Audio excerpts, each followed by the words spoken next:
Rule number 12 हम game भी खेल रहे हैं, साथ में रूलिंग भी होती रहेगी। 12 बे से बंकर और बे से 12 याद करें। रूल नंबर 12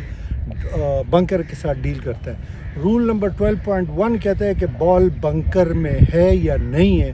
क्योंकि बंकर एक स्पेसिफिक एरिया है कोर्स के ऊपर, लिहाजा इसको कमेटी ने एक डिज़ाइन किए होते बनाया होता है। तो जब बॉल बंकर को टच कर रहा हो, यानी बॉल अगर रेत को टच कर रहा है तो बॉल बंकर में है। और अगर खुदा न खास्ता हवा चलने से या पानी इरिगेशन चलने से वो जो स्पेसिफिक एरिया बंकर का बनाया हुआ है उसमें रेत तो नहीं है, लेकिन बॉल फिर भी उसको टच कर रहा है, तो ऐसी सूरत में भी बॉल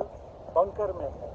बॉल जो है चूँकि मिट्टी की होती है, अगर ये रेत की नहीं है और ये मिट्टी की है और बॉल इसमें पड़ा हुआ है तो ये बॉल बंकर में नहीं है। इसी तरह अगर बंकर के अंदर कहीं पे रेत है, कोई आइलैंड है और घास पे पड़ा हुआ है और रेत को टच नहीं कर रहा तो बॉल बंकर में नहीं है। तो 12.1 डील करता है और वो कहता है कि जी बॉल जो है वो बंकर में कब होगा, तो ball touching sand ball is in the bunker.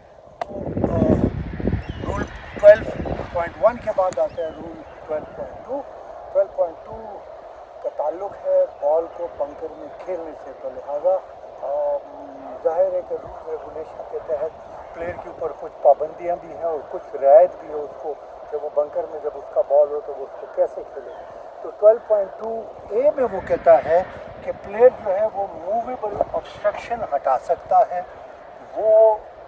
Loose एम्पेडिमेंट हटा सकता है बंकर में से, लेकिन इसके साथ ख्याल ये रखना है, ये थोड़ा क्लोज करके लेना, कि ये ऐसे अगर रेत पड़ी हुई और मूवेबल ऑब्स्ट्रक्शन को हटाते हुए वो रेत को लेवल करता है तो ये 2 स्ट्रोक की पेनल्टी हो जाती है। इसका प्लेयर को इजाज़त नहीं है लाए को इम्प्रूव करने की लूज एम्पेडिमेंट या मूवेबल ऑब्स्ट्रक्शन हटाते वक्त। इसी तरीके से 12.2 बी कहता है कि खेलते वक्त प्लेयर जो है वो सैंड को तो टच कर सकता है, कहीं पे साफ भी कर सकता है अगर कहीं किसी का पाँव का निशान है, कोर्स का ख्याल रखते हुए, लेकिन बॉल के आगे और पीछे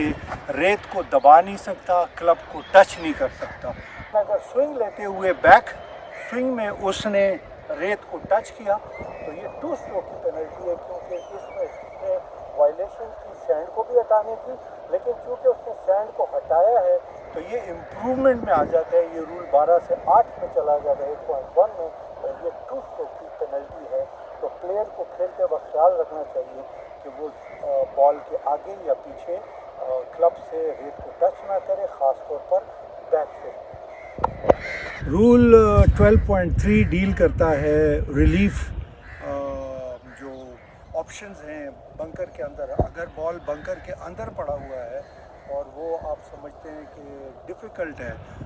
अनप्लेबल है, तो ऐसी सूरत में जो भी आप रिलीफ लेते हैं, लैटरल रिलीफ लेते हैं, बैक इन लाइन लेते हैं या स्ट्रोक इन डिस्टेंस लेते हैं, सब एक स्ट्रोक के साथ आप बंकर के अंदर ही बॉल गिराकर अपनी अपनी रिलीफ में जिसमें भी जिस रूल में आप रिलीफ ले रहे हैं वो आप ले सकते हैं। लेकिन अगर आपने रिलीफ बंकर के बाहर लेनी है तो फिर ऐसी सूरत में 2 स्ट्रोक की पेनल्टी देकर आप बंकर से बाहर रिलीफ ले सकते हैं। रूल 12.2 में आपको प्लेयर को ये भी इख्तियार है कि अगर वो उसकी नीयत लाइव को इम्प्रूव करने की नहीं है और उसको शक है कि बंकर में रेत के नीचे कोई दरख्त की जड़ है या कोई पाइप गुजर रहा है, तो वो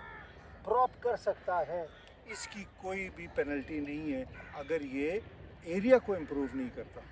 रूल 12.3 के अंदर जो रिलीफ ऑप्शन है जो प्लेयर को मिले, उसमें अगर प्लेयर को फ्री ऑप्शन है यानी एब नॉर्मल कोर्स कंडीशन है, रूल 16 के तहत वो बंकर में रिलीफ ले रहा है तो इनसाइड द बंकर वो फ्री रिलीफ ले सकता है। मगर अगर ये पूरा बंकर पानी से भरा हुआ है तो ऐसे में रूल कहते हैं कि वो बंकर से बाहर फ्री रिलीफ में नहीं जा सकता, वो उस जगह बॉल गिराएगा जहाँ सबसे कम पानी है, यानी गहराई में कम पानी है, वहाँ ड्रॉप करे। अगर उसको बाहर जाना है तो ऐसी सूरत में वो 1 स्ट्रोक के साथ बाहर जाएगा, क्योंकि एक तो उसको ऑलरेडी फ्री मिल रही है रूल 16 के तहत एब नॉर्मल कोर्स कंडीशन से। सो इसको अनप्लेबल बॉल के साथ कंफ्यूज नहीं करना, जहाँ पे अनप्लेबल बॉल होता है तो और अगर प्लेयर चाहता है कि वो बंकर से बाहर जाए तो 2 स्ट्रोक में वो जाता है। لیکن چونکہ یہاں پر اس کو ایب نارمل کورس کنڈیشن سے رول 16 کے تحت فری ریلیف ملتی ہے، لہٰذا اگر وہ باہر جانا چاہتا ہے وہ بھی اس شرط میں کہ اندر اس کو ریلیف کا کوئی ایریا اویلیبل